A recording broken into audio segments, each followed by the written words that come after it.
Ma famille a offert une maison à mon frère, et à moi, un billet de loterie. J'ai gagné 134 millions de dollars, et je leur ai donné une leçon qu'ils n'oublieront jamais. J'ai grandi en connaissant une règle simple dans ma famille. Mon grand frère Jason obtenait toujours le meilleur de tout, et moi je récupérais ce qui restait. Je ne me posais même pas de questions. C'était simplement comme ça. Je me souviens encore de ce Noël où Jason a déballé une PlayStation toute neuve, le cadeau le plus populaire du moment. Son visage s'est illuminé, et mes parents étaient fiers comme s'ils venaient de gagner au loto. Moi, en revanche, j'ai reçu un t-shirt récupéré dans le rayon liquidation d'un Walmart, une taille au-dessus, avec le logo d'une entreprise locale de plomberie. J'avais 7 ans, et je savais déjà qu'il valait mieux ne pas me plaindre. Sois reconnaissant, disait toujours ma mère. Jason est plus âgé, il a plus de besoins. Alors j'ai souri, je leur ai dit que j'adorais ce t-shirt, et j'ai regardé mon frère disparaître dans sa chambre pour profiter de sa nouvelle console. Plus tard, je me suis assis sur le canapé à regarder d'anciennes comédies en rediffusion, en faisant comme si ça ne me dérangeait pas. C'était le même scénario à chaque fois. Jason a reçu une voiture neuve pour ses 16 ans, une Honda Civic grise rutilante, avec un gros nœud rouge sur le capot. Moi, j'ai eu un vélo d'occasion, avec un pneu crevé, et la promesse que ça fait faire du bon exercice. On a aussi payé ses études universitaires intégralement, alors que moi, j'ai juste reçu un paquet de formulaires d'aide financière et un discours motivant sur le sens des responsabilités. Même à l'époque, je ne me sentais pas jaloux, c'était simplement devenu ma réalité. Je me suis adapté, j'ai travaillé dur, je me suis débrouillé avec ce que j'avais, et je me suis persuadé que ça forgeait mon caractère. Notre maison était typique de la classe moyenne américaine. Une modeste maison à 2 étages avec un revêtement en vinyle, un panier de basket au-dessus du garage, et un frigo recouvert des bons bulletins de Jason. Maman adorait préparer des casseroles selon des recettes trouvées sur Pinterest, et papa était le roi du barbecue dans notre jardin, si le temps le permettait. Je me souviens des week-ends d'été où Jason invitait ses copains à profiter de la piscine hors sol du voisin, pendant que je tondais la pelouse. « Tu es un joueur d'équipe », disait papa en me tendant une canette tiède d'un soda générique pour me récompenser. Et puis est venu le moment qui aurait dû détruire toute illusion de justice. Jason a été diplômé de l'université, et mes parents lui ont organisé une énorme fête. Ils ont loué un lieu chic, engagé un DJ, et même commandé un gâteau personnalisé en forme de diplôme. Plus de 100 personnes se sont pointées, y compris des parents dont j'ignorais l'existence. Maman répétait « Voilà à quoi ressemble le travail acharné ». À la fin de la soirée, ils lui ont remis les clés de sa nouvelle maison, une belle demeure fraîchement construite dans une banlieue tranquille, entièrement payée. « Nous sommes si fiers de toi », ont-ils dit. « Tu le mérites. » 1 an plus tard, j'ai moi aussi obtenu mon diplôme universitaire. Pas de fête ni de grande célébration, juste un dîner tranquille dans une chaîne de restaurants où mes parents m'ont remis une simple enveloppe blanche. Je l'ai ouverte, m'attendant peut-être un chèque pour m'aider à rembourser mes prêts étudiants. À la place, il y avait un billet de loterie. On a pensé que ce serait amusant, a dit ma mère en souriant. On ne sait jamais, tu pourrais décrocher le gros lot. J'ai attendu le moment où elle annoncerait que c'était une blague. Mais non, c'était bel et bien mon unique cadeau de fin d'études, un simple billet à gratter à 2 $. Quand j'ai regardé mon père, il a juste haussé les épaules. Bah, tu sais, on a dépensé beaucoup pour la maison de Jason. J'ai éclaté de rire, un vrai rire franc et sincère, parce qu'honnêtement, que pouvais-je faire d'autre? Je suppose que ma seule chance d'avoir quelque chose, c'est de gagner le jackpot, ai-je dit en tenant le billet. Personne ne m'a contredit. Et c'est là que tout a commencé. Je me suis assis sur mon vieux canapé, dans mon minuscule studio, en regardant ce billet de loterie posé sur la table basse. Le même billet que mes parents m'avaient donné pour mon diplôme universitaire. Je ne l'avais même pas gratté. Il était resté là, intact, me narguant avec la promesse d'un jackpot que je savais ne jamais gagner. J'ai essayé de ne pas être en colère, vraiment. Pendant des semaines, j'ai mis ça sur le compte d'une énième bizarrerie familiale. Mes parents avaient leurs préférences, et je n'en faisais tout simplement pas partie. Ce n'est pas grave, me suis-je répété. Je n'avais pas besoin de cadeaux ni de reconnaissance. J'étais adulte maintenant, indépendant, capable de me débrouiller seul. Mais plus j'y pensais, plus un goût amer s'installait. Mes amis n'arrangeaient rien. Quand je leur ai raconté l'histoire du billet de loterie, ils étaient outrés. « Mec, a dit mon pote Cri, c'est pas juste du favoritisme, c'est carrément un manque de respect. Ils ont donné une maison à ton frère. Une maison. Et toi, tu as eu un bout de papier. C'est de la folie. » Le fait d'entendre quelqu'un d'autre le dire à voix haute a empiré les choses. J'ai passé des nuits blanches à revoir chaque moment où j'avais été celui dont on se souciait en dernier. Les t-shirts soldés, le vélo aux pneus crevés, la fac que j'ai dû payer avec difficulté, pendant que Jason avait tout sur un plateau. Je ne me sentais pas seulement amer. J'avais l'impression d'être un idiot d'avoir fait semblant que ça ne me touchait pas. Alors j'ai pris une décision. Je n'allais pas confronter mes parents ni provoquer un drame. Ça n'aurait servi à rien. Ils m'auraient accusé d'exagérer, de trop dramatiser. À la place, j'ai choisi de m'éloigner, doucement mais sûrement. J'ai trouvé un boulot dans une petite agence de marketing et signé un bail pour un petit appartement d'une chambre en centre-ville. L'endroit était minuscule, avec des appareils électroménagers obsolètes et des voisins qui organisaient des karaokés jusqu'à pas d'heure, derrière des murs aussi fins que du papier. Mais c'était chez moi, sans aumône ni condition. Mes parents n'ont même pas semblé remarquer le changement. Jasson, en revanche, n'a cessé de m'inviter dans sa grande maison, la maison que nos parents lui avaient achetée. Chaque fois que j'y allais, j'avais l'impression d'entrer dans un sanctuaire dédié à sa réussite. Des photos de lui en toge et mortier, de lui posant avec sa nouvelle voiture, de la coupure de ruban devant sa nouvelle maison. Mes parents étaient toujours là, installés sur le canapé ou admirant sa dernière rénovation. « N'est-ce pas magnifique, cette crédence ?» m'a dit un jour ma mère, en caressant les carreaux métro de la cuisine de Jasson. Nous l'avons aidé à la choisir. Nous sommes si fiers de notre garçon. Je restais planté là, hochant la tête, tandis qu'une voix dans ma tête murmurait « Ils ne diront jamais ça de toi ». Plus je restais dans cette maison, plus je me sentais invisible. Les conversations tournaient toujours autour du travail de Jasson, de ses hobbies, de ses projets. Si je mentionnais quelque chose de ma propre vie, un projet au boulot, une anecdote sur mes voisins bruyants, il souriait vaguement, puis repartait sur le dernier exploit de Jasson. Un soir, après un énième dîner où je jouais les spectateurs d'un Jasson Show, je suis rentré et j'ai ouvert le tiroir fourre-tout de ma cuisine. Le billet de loterie était toujours là. Je l'ai pris, je l'ai tourné entre mes doigts. Les probabilités de gagner étaient imprimées en petits caractères au dos. Une chance sur 300 millions. J'ai failli le jeter, mais je l'ai finalement remis dans le tiroir avant de le refermer d'un coup sec. Cette nuit-là, allongé dans mon lit, j'ai réalisé que j'avais passé toute ma vie à espérer que mes parents me voient comme ils voyaient Jasson. Mais peut-être que c'était le moment d'arrêter de jouer à un jeu que je n'étais pas destiné à gagner. Au matin, je me suis levé et j'ai fait mon café dans ma vieille cafetière goutte à goutte, en regardant la ville s'éveiller sous ma fenêtre. Des klaxons, des gens qui promenaient leurs chiens à la hâte, et cette odeur de pain brûlé qui émanait de la cuisine de mon voisin. J'ai attrapé mon téléphone et regardé le groupe de discussion familiale. Jasson avait envoyé une nouvelle photo. Nouveau meuble de terrasse, regardez ça. Maman et papa avaient répondu avec des émojis en forme de cœur. Et nous sommes si fiers de toi. J'ai commencé à taper une réponse, puis je l'ai effacée. Au lieu de ça, j'ai quitté le groupe et j'ai balancé mon téléphone sur le canapé. C'en était assez. Je n'avais plus besoin de leur validation. J'en avais fini d'attendre leur permission pour exister. Le billet est resté dans le tiroir, intact. Et la vie a suivi son cours. Le temps a passé, et j'ai trouvé une routine, épuisante mais stable. Je travaillais à temps plein dans l'agence de marketing, où je passais mes journées à concevoir des slogans ringards pour des PME locales, avec de belles photos de familles souriantes. Le soir, je bossais dans un dîner, à servir des burgers et des milkshakes à des lycéens qui laissaient des traces de doigts collantes sur les menus. Pendant ce temps, Jasson se pavanait en ville avec son nouveau 4X4, le même que maman et papa lui avaient offert pour récompenser son dur labeur. Un travail dur? Le type n'avait pas de vrai boulot. Il explore ses options, ce qui apparemment consistait à jouer au golf avec papa, à tester des loisirs hors de prix, et à planifier de petites escapades le week-end avec sa fiancée, Amanda. Oui, Jasson était fiancé. Je l'ai appris comme d'habitude, via le groupe de discussion familiale. Un jour, parmi les photos habituelles de la dernière amélioration de la maison de Jasson et les plats en sauce de maman, est apparue une photo d'Amanda exhibant une bague de fiançailles de la taille d'un bonbon Skittles. La légende, elle a dit oui. Nous sommes si fiers de notre garçon. Pas d'appel, pas de message. Juste une photo de plus sur l'hôtel numérique du succès de Jasson. J'ai haussé les épaules et je suis retourné bosser, retournant des pancakes pour 2 routiers qui débattaient des meilleures rôtisseries de l'État. Mais cette sensation amère subsistait comme une démangeaison qu'on ne peut pas gratter. Ma famille avait toujours eu un chouchou, mais là, on dépassait le simple favoritisme. On aurait dit un rappel constant que je n'existais pas.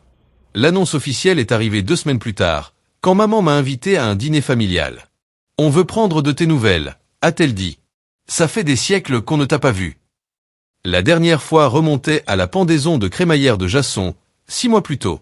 Je suis arrivé chez Jasson à 18h pile, avec une bouteille de vin que je ne pouvais pas vraiment me permettre.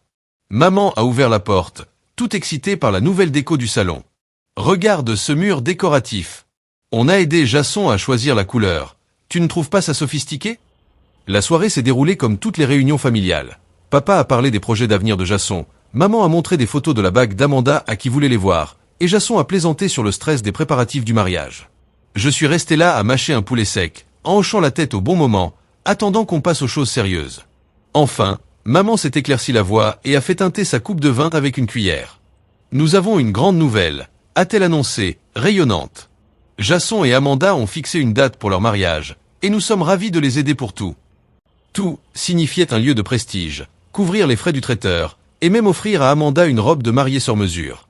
Il s'était aussi proposé de payer une lune de miel de 2 semaines à Hawaï. On veut leur offrir le plus beau des mariages, a dit maman. Je suis resté là, la fourchette à la main, essayant de garder mon visage impassible, mais les mots ont franchi mes lèvres avant que je ne puisse me retenir. Et moi? Vous comptez un jour m'aider pour quelque chose? Silence. Le genre de silence qui fait bourdonner les oreilles. Jason s'est tortillé sur sa chaise. Papa a toussé dans sa serviette. Le sourire de maman s'est affaissé. Eh bien, chérie, a-t-elle dit d'un ton condescendant, personne ne t'empêche de travailler plus dur. J'ai ri, d'un rire sec et amer qui m'a moi-même surpris.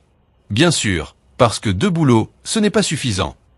Maman a ouvert la bouche pour répondre, mais je n'ai pas attendu la suite. Je me suis levé, j'ai laissé tomber ma serviette sur l'assiette, et je suis parti. Dehors, l'air frais de la nuit m'a frappé comme une gifle. Je me tenais sur le trottoir, à respirer fort.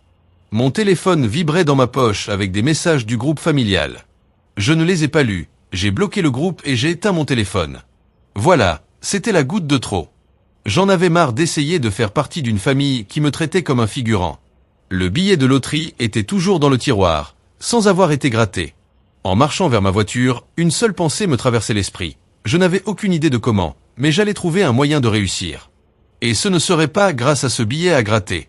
Le lendemain matin, je me suis arrêté dans un petit resto pour prendre un petit déjeuner. La serveuse m'a servi un café et m'a jeté un regard compatissant. Ils savent vraiment comment te frapper là où ça fait mal, hein? A-t-elle dit en me donnant l'addition. J'ai ricané et laissé un pourboire généreux. En partant, je me suis senti étrangement plus léger. Peut-être que je ne pouvais pas changer ma famille, mais je pouvais enfin commencer à vivre pour moi-même. Et ce n'était que le début. Les mois ont passé, et la routine s'est installée. 2 boulots, un loyer trop cher pour un appartement minuscule, et les voisins qui se montraient parfois sympas, parfois excentriques. Ce n'était pas grandiose, mais c'était mon quotidien. Un samedi matin, j'ai décidé d'enfin ranger le chaos qui régnait chez moi. Les boîtes vides de nourriture à emporter traînaient sur la table basse, des magazines s'entassaient sur le comptoir de la cuisine, et le tiroir fourre-tout était devenu un véritable trou noir. J'ai commencé par la cuisine, jetant des condiments périmés, nettoyant les taches collantes, puis je me suis attaqué à ce fameux tiroir. Des piles, des stylos qui ne marchaient plus, un lacet solitaire, et le billet de loterie. Je l'ai pris, le papier légèrement froissé, les bords usés. Le précieux cadeau de fin d'études de mes parents. J'ai presque ri en me rappelant les mots de ma mère. On ne sait jamais. Oui, c'est ça, ai-je marmonné. Mais la curiosité est un vilain défaut. J'ai pris mon téléphone et je suis allé sur le site de la loterie de l'État.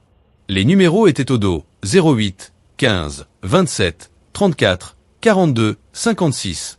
J'ai tapé les chiffres, cliqué sur « Vérifier les résultats » et j'ai attendu. Félicitations, vous avez gagné le jackpot, 134 millions de dollars. Le message clignotait à l'écran. Je l'ai actualisé, même résultat. J'ai vérifié les numéros encore une fois, énonçant chaque chiffre à voix haute, 08, 15, 27, 34, 42, 56. Correspondance exacte. Ce n'est pas possible, ai-je chuchoté, le cœur battant à tout rompre, des frissons me parcourant. J'ai frotté mes yeux, pensant que c'était le manque de sommeil dû à mes doubles journées de travail, mais les chiffres ne mentaient pas, 134 millions de dollars. La panique m'a envahi. Mes mains tremblaient tandis que je posais délicatement le billet sur le comptoir, comme s'il allait exploser. Qu'est-ce que j'étais censé faire, maintenant? À qui téléphone-t-on quand on gagne une telle somme? J'ai fait les 100 pas dans mon salon, le cœur battant la chamade. Je savais que la vie des gens pouvait changer du jour au lendemain, mais là, c'était absurde. Hier encore, je fouillais dans mon canapé pour trouver de la monnaie et acheter un café à la machine. Aujourd'hui, j'étais apparemment multimillionnaire. Les questions se bousculaient dans ma tête. Devais-je le dire à quelqu'un? Appeler un avocat? Comment réclamer un tel lot? Et puis, la pensée la plus sombre. Comment réagirait ma famille s'il apprenait? J'ai repris le billet et je l'ai contemplé encore une fois. Mon téléphone a vibré, un message de Jason, et « Frangin, tu pourrais m'aider à déménager des meubles de jardin ce week-end? On vient d'en acheter un nouveau set. Maman et papa adorent. » J'ai serré la mâchoire.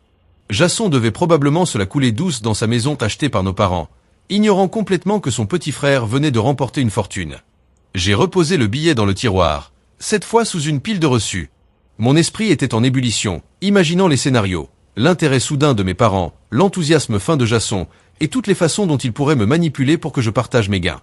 Je me suis assis à la table branlante de ma cuisine et j'ai ouvert mon ordinateur portable. Google est devenu mon meilleur ami ce matin-là. Que faire si on gagne à la loterie, fut ma première recherche. Les résultats étaient ahurissants. Engager un conseiller financier, rester anonyme si possible, éviter les folies immédiates. J'ai pris des notes comme un étudiant avant ses partiels. Ne pas en parler sur les réseaux, consulter un avocat, ne pas dépenser n'importe comment, et les impôts, tellement d'impôts. Mon estomac grognait, mais je ne pouvais rien avaler. Les 134 millions de dollars me semblaient un gigantesque néon clignotant devant mes yeux. Mon téléphone a vibré de nouveau, une notification du groupe familial. Une énième photo de Jason et Amanda en train de bruncher avec papa et maman. Légende, un moment en famille, #béni. J'ai éteint mon téléphone et l'ai enfoncé dans les coussins du canapé. Cet argent allait changer ma vie, c'était sûr. Mais si ma famille l'apprenait, ça pourrait aussi détruire la petite paix que j'avais enfin acquise. Je ne savais pas encore comment les choses allaient se passer, mais une chose était certaine, ce billet n'allait pas quitter le tiroir de sitôt.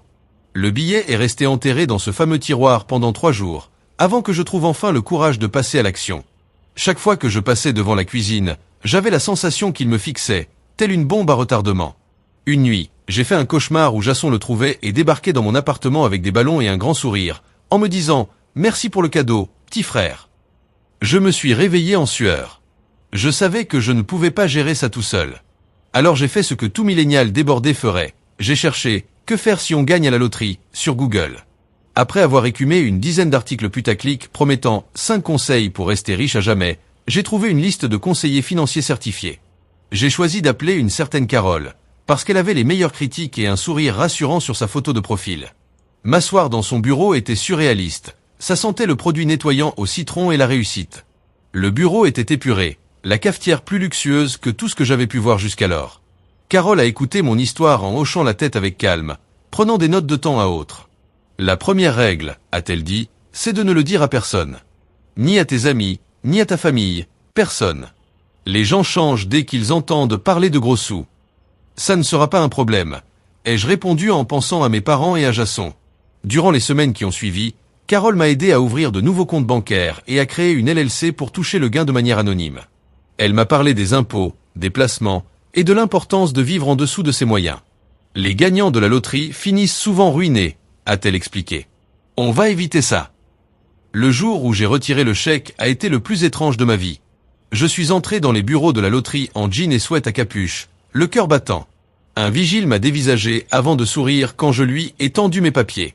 20 minutes plus tard, je tenais un chèque de 134 millions de dollars entre mes mains. Bon, après impôt, ça tournait plutôt autour de 85 millions, mais ça restait ahurissant. La première chose que j'ai faite a été de rentrer chez moi et de le regarder en face, comme si j'allais me réveiller d'un rêve. Mais il était bien réel. Je me suis fait une promesse, je n'allais pas tout dépenser n'importe comment. J'allais être intelligent. J'ai donc commencé petit. J'ai remboursé mes prêts d'étudiant, et j'ai quitté mon job au dîner avec un immense sentiment de soulagement. Ma patronne, Linda, m'a tapoté l'épaule et m'a dit « Tu vas nous manquer, gamin. Nous oublie pas quand tu seras célèbre. » Je lui ai laissé un pourboire de 5000 $ en partant, un grand sourire aux lèvres. Ensuite, je me suis acheté une voiture. Pas un bolide Tapax en grave-l'œil, mais une élégante Tesla noire, qui ressemblait à un vaisseau spatial quand je la conduisais. En arrivant sur le parking de l'agence de marketing, mes collègues se sont rassemblés autour de moi. « Mec, tu as braqué une banque », a lancé l'un d'eux. J'ai haussé les épaules, le travail acharné paie. Mais la maison, ça, c'était mon vrai plaisir coupable. J'ai trouvé une propriété moderne et lumineuse en banlieue, de grandes baies vitrées, une piscine et une cuisine si impeccable que j'avais presque des scrupules à y cuisiner. La cerise sur le gâteau? Elle était plus grande et plus belle que celle de Jason. Je m'y suis installé discrètement, sans pendaison de crémaillère ni annonce à la famille. Mes parents croyaient encore que je vivais dans mon petit appartement de centre-ville, et ça me convenait parfaitement. Le soir, je m'asseyais sur la terrasse avec une bière, à contempler le coucher de soleil. Mon téléphone vibrait parfois avec des messages de Jason. « T'as une idée pour ma lune de miel ?» ou « Maman dit que tu ne viens plus jamais. » Qu'est-ce qu'il se passe? Je ne répondais jamais. Je n'étais pas amer, J'avais juste tourné la page. L'argent m'a apporté la liberté, mais aussi de la clarté. Je n'avais plus besoin de leur approbation ni de leurs éloges hypocrites. Pour la première fois de ma vie, je vivais selon mes propres règles. Cela dit, de temps en temps, j'ouvrais le groupe familial en sourdine et je faisais défiler leurs messages. Je voyais les photos des préparatifs du mariage de Jason, des steaks que papa grillait, et de maman en train de s'extasier devant la dernière rénovation de la maison de mon frère. Je me demandais s'il remarquerait un jour si je disparaissais pour de bon. Puis, un soir, en consultant les annonces immobilières pour le plaisir, je suis tombé sur une propriété à vendre dans la même rue que la maison de Jason. Un terrain plus vaste, une meilleure vue, et un prix presque 2 fois plus élevé. J'ai fixé l'écran, le doigt sur « Programmer une visite ». La tentation était forte. Parce que quoi de mieux pour rester caché que de l'être juste sous leurs yeux. Le lendemain, je suis allé voir la propriété. Elle était parfaite, un grand chêne dans le jardin de devant, un porche qui faisait le tour de la maison, et assez de distance de chez Jason pour éviter de le croiser, mais suffisamment près pour savoir ce qui se passait. Je suis resté dans ma Tesla, un gobelet de café à la main, me traitant d'absurde. Un jogger est passé, surpris de m'entendre rire tout seul. Oui, ça allait être intéressant. Ma nouvelle maison était tout ce dont j'avais rêvé, et plus encore. Me réveiller avec le soleil traversant les baies vitrées, me faire un café dans une cuisine digne d'une émission culinaire, et me prélasser dans un hamac sur mon porche sont devenus mon quotidien. Pour la première fois de mon existence, j'avais l'impression d'avoir réussi. Mais avec les secrets, on ne reste jamais caché très longtemps. Tout a commencé de façon innocente.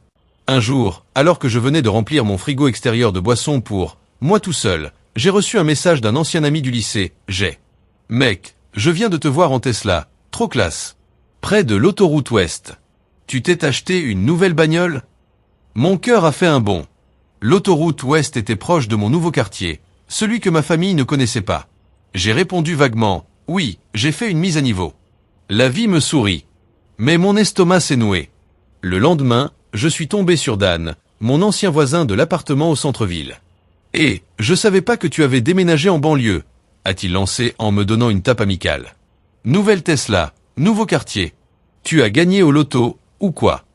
J'ai ri en prétextant un meilleur boulot et un besoin d'espace, mais j'avais la sensation d'étouffer. Puis est venu l'appel de ma mère. « Allô, mon chéri », a-t-elle dit, la voix un peu grésillante. J'ai failli faire tomber mon café. Nous n'avions pas parlé depuis des mois. Ton père et moi, on se disait qu'on s'ennuyait de toi. A-t-elle commencé. Vous vous ennuyez de moi, ai-je répondu d'un ton neutre. C'est nouveau. Eh bien, elle a tout sauté, ignorant la pique. On nous a dit que tu vivais bien, voiture neuve, belle maison. On est très fiers de toi. Fiers. Les mêmes personnes qui m'avaient refilé un billet de loterie à 2 $ au lieu d'une aide pour mes frais de scolarité. Soudain, mon estomac s'est noué davantage. Comment vous savez ça? Oh, c'est Jason qui l'a mentionné. Apparemment, un de ses copains t'a aperçu près de l'autoroute ouest. C'est drôle, le monde est petit, non? Petit monde, ou grande bouche. Le soir même, j'ai reçu l'appel de Jason. Mike. Frérot. A-t-il braillé comme si nous étions de grands amis. Faut qu'on se retrouve. Mec, il paraît que tu vis la belle vie. Nouvelle voiture, belle baraque. On devrait se boire une bière, rien que tous les deux. Jason ne buvait même pas de bière, mais des cocktails hors de prix au nom farfelu, genre crépuscule fumé à la fleur de sureau. Je suis un peu occupé en ce moment, ai-je dit, essayant de rester détendu. Allez, mec, a-t-il insisté. Juste un verre, on passera chez toi. On m'a dit qu'elle était magnifique, ta maison. Et voilà, il savait. À un moment donné, le secret que j'avais gardé si précieusement avait filtré. Peut-être que j'en avais trop fait, avec la Tesla et la maison de luxe. Désormais, ma famille, qui ne s'était pas souciée de moi depuis des lustres, brûlait soudain d'envie de reconnecter. Le lendemain, je faisais les 100 pas dans ma cuisine impeccable. Mon téléphone vibrait de nouveau. Maman, cette fois. Dîner ce dimanche chez Jason.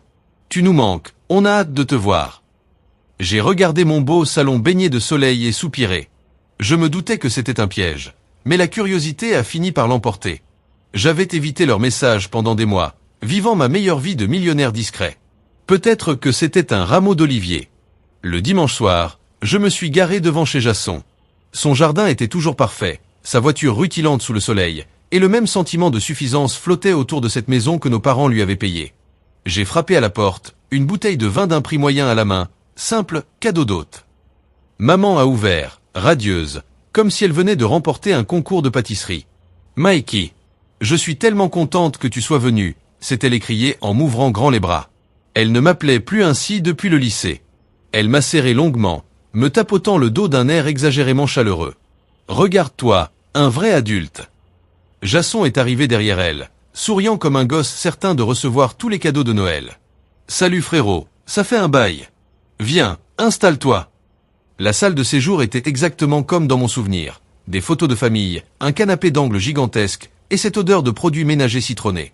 Papa était déjà à la table de la salle à manger, le nez dans son téléphone, levant les yeux de temps en temps. Michael, a-t-il dit en hochant la tête, comme un patron distant saluant un employé.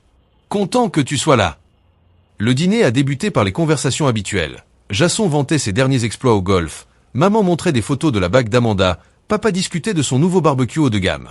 J'ai joué le jeu, sans grande conviction. 20 minutes plus tard, maman a déposé sa fourchette et incliné la tête. On se demandait, comment tu as pu t'acheter cette maison et cette jolie voiture? Silence. Même Jason a arrêté de mastiquer. Mon pouce est emballé, mais j'ai fait mine de rien. J'ai fait quelques investissements malins. J'ai misé dans une start-up et elle a cartonné.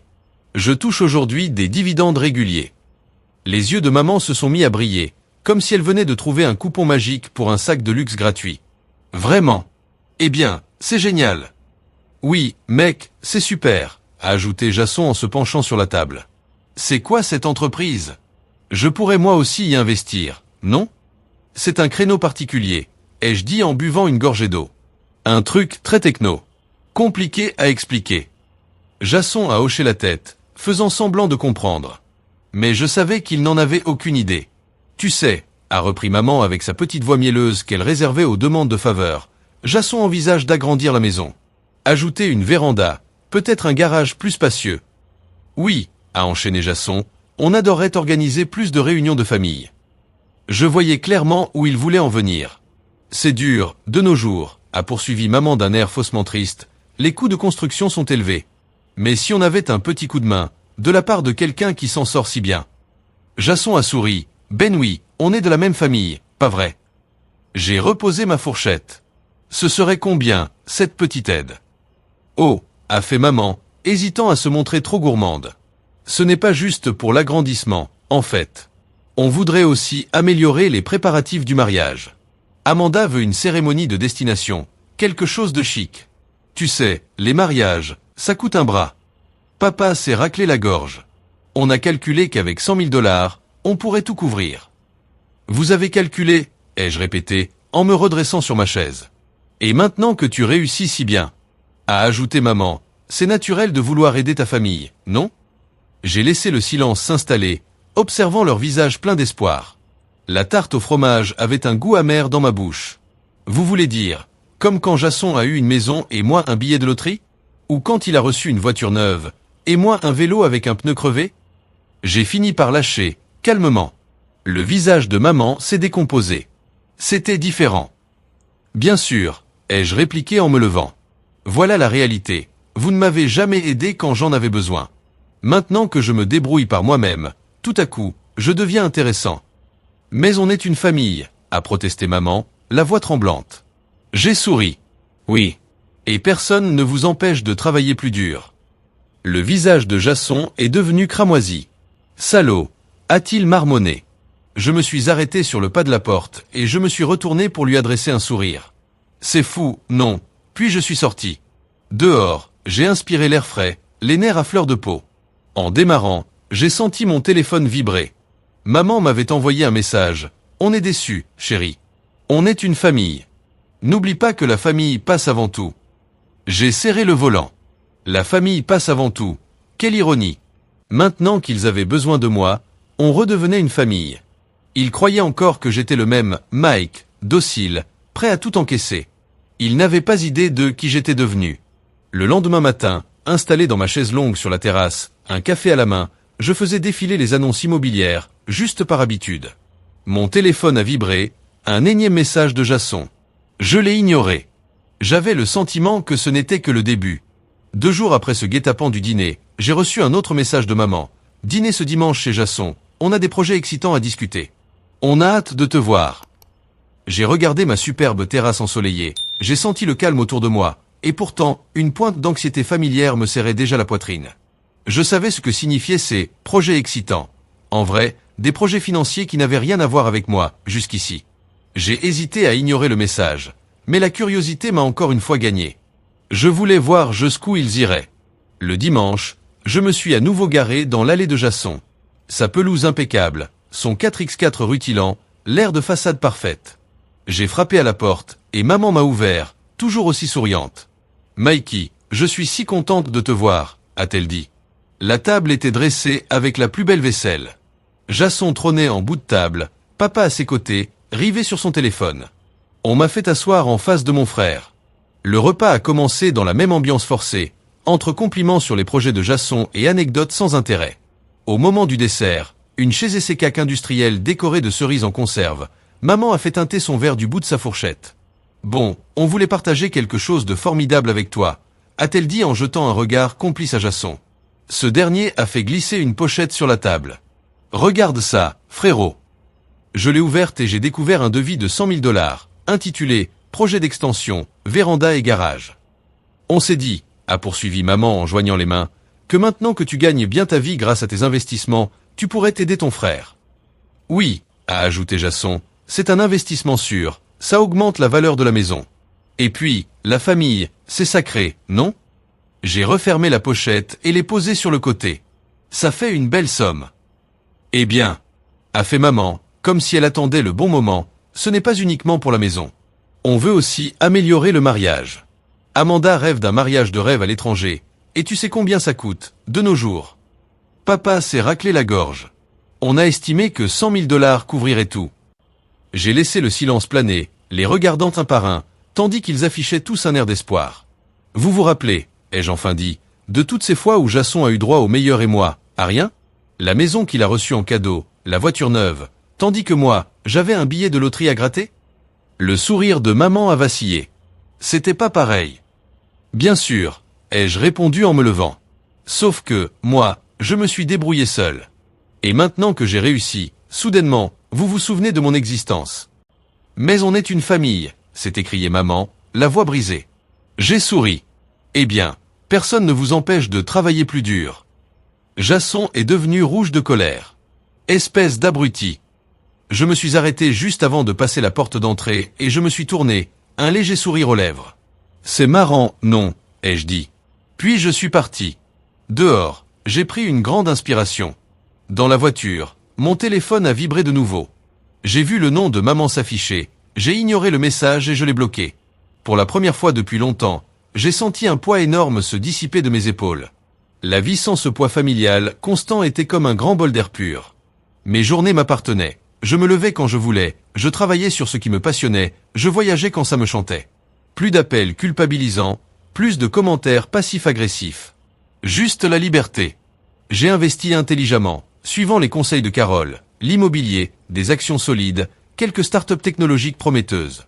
Les dividendes tombaient et finançaient des week-ends à Napa Valley, des virées spontanées à la Nouvelle-Orléans pour des festivals de jazz, et même un séjour au ski dans le Colorado, où j'ai découvert que le snowboard, ce n'était vraiment pas pour moi. Quant à ma nouvelle maison, elle est devenue mon havre.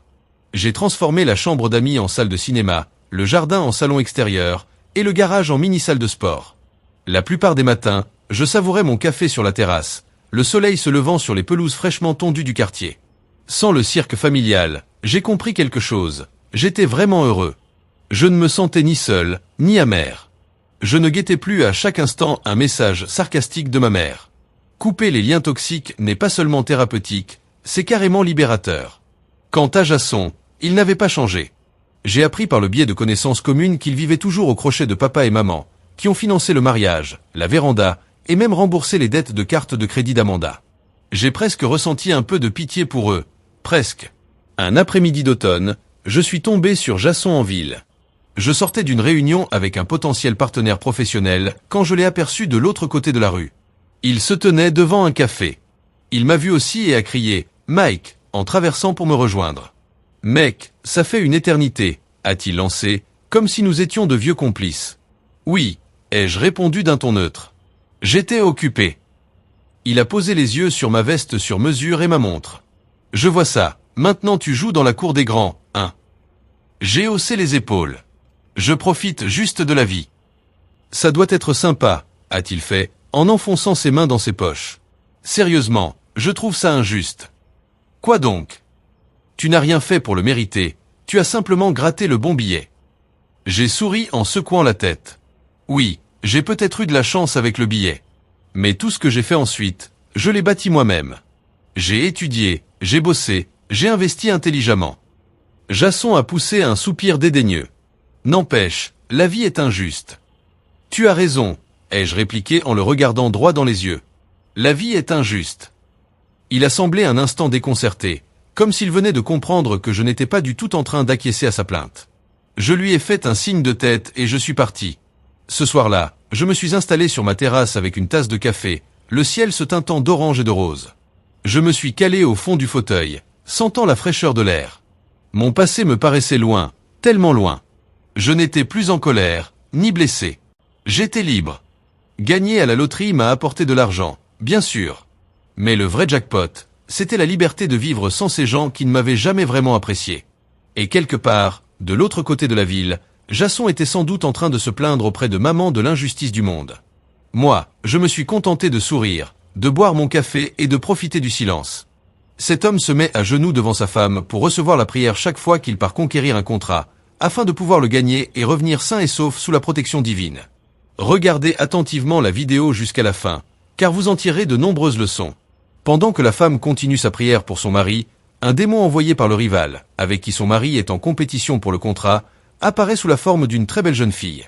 Le démon prend la route pour l'attendre au bord de la voie, dans le but de lui jeter un sort et provoquer un accident. Pendant ce temps, un homme de Dieu, fort en spiritualité, observe toute la scène de loin. Au même moment, la prière de la femme fait apparaître un ange gardien tout de blanc vêtu qui va suivre et protéger son mari durant tout le voyage. Mais personne ne le voit, pas même la femme. Toi qui regardes cette vidéo, que la protection de Dieu soit avec toi partout où tu passes. Si tu y crois, dis « Amen » dans les commentaires. La femme finit sa prière et le mari se lève en disant « Merci beaucoup chérie, je dois vite partir. Prends soin de toi et de notre futur bébé, je reviens très vite. » L'homme et son ange gardien montent dans le véhicule et prennent la route, pendant que la femme rentre à la maison. Sur le chemin, le démon constate l'arrivée de sa cible et se transforme rapidement en la femme de celui-ci pour l'atteindre plus vite. Elle arrête le véhicule et fait semblant « Chérie, chérie, arrête s'il te plaît. » Le mari, étonné, s'arrête aussitôt et dit « Je rêve ou quoi ?» Puis il lui pose des questions. « Chérie, qu'est-ce que tu fais là? Comment as-tu fait pour venir si vite? Je viens juste de te laisser à la maison, non ?» Elle ment en répondant « J'ai pris un raccourci, emmène-moi à l'hôpital, j'ai très mal au ventre. » Le mari rétorque « Je viens juste de te laisser à la maison et tu n'avais rien. Chérie, s'il te plaît, si c'est une plaisanterie, arrête. Je vais y aller et revenir rapidement, tu sais que j'ai besoin de ce contrat. » Elle continue « Chérie, j'ai trop mal, laisse-moi partir avec toi. Tu vas me déposer à l'hôpital et poursuivre ta route. » Pendant ce temps, l'ange gardien est assis dans le véhicule et observe tout. Le mari, très amoureux de sa femme, accepte et l'invite à monter. L'homme de Dieu observe également la scène de loin, mais ne veut pas encore intervenir. Continuez de regarder la vidéo, car il va se passer quelque chose d'étrange. Le démon s'apprête à monter dans le véhicule. Dès que son premier pied touche l'habitacle, il subit la colère de Dieu, et il crie en sortant précipitamment. Le mari, surpris, demande « Chérie, qu'est-ce qu'il y a encore? Que as-tu? Rentre, on doit partir, s'il te plaît. » Fais doucement et monte dans le véhicule. Le démon s'approche à nouveau et tente de poser son pied une deuxième fois. Cette fois-ci, la douleur est intense, il souffre de partout, sort à nouveau du véhicule en criant « Je ne peux pas. Je ne peux pas monter. Il y a du feu dans le véhicule. » Toi qui regardes cette vidéo, que le feu et la colère de Dieu repoussent tous tes ennemis. C'est très étrange. Le mari dit alors « Il n'y a pas de feu ici, au contraire il fait frais, j'ai allumé la climatisation. » Il descend alors du véhicule, suivi de son ange gardien, pour s'approcher du démon, croyant qu'il s'agit de sa femme. Il dit « Chérie, mon amour, ma préférée, qu'est-ce que tu as? Viens. Il n'y a rien dans le véhicule. » Le démon répond « C'est faux, il y a du feu dans la voiture. » Le mari tente de l'attraper, mais l'ange gardien l'en empêche et le protège sans qu'il ne s'en rende compte. Voyez comment le démon subit la colère de Dieu. Le mari continue d'appeler « Chérie, viens, c'est moi. Il n'y a rien dans ma voiture. Je t'emmène à l'hôpital. » Le démon rétorque « Reste loin de moi, va-t'en. » L'homme de Dieu, qui suivait la scène de loin, s'approche du mari et lui dit « Ce n'est pas ta femme, c'est une autre personne. Je l'ai vue tout à l'heure quand elle s'est transformée en ta femme. » Le mari répond « Qu'est-ce que tu racontes? C'est ma femme. » L'homme de Dieu insiste « Monsieur, croyez-moi, ce n'est pas votre femme. Elle vient de se transformer. » Le mari, étonné, fixe alors le démon du regard. Quelques secondes plus tard, celui-ci reprend finalement sa véritable apparence. Le mari, effrayé, emmène l'homme de Dieu et quitte rapidement les lieux, enfin sauvé. Chers frères et sœurs, faites de la prière votre priorité. Je déclare, au nom de Dieu Tout-Puissant, que la protection et la bénédiction de Dieu soient avec toi qui es abonné, qui as aimé, commenté et partagé cette vidéo. À la prochaine pour une nouvelle vidéo.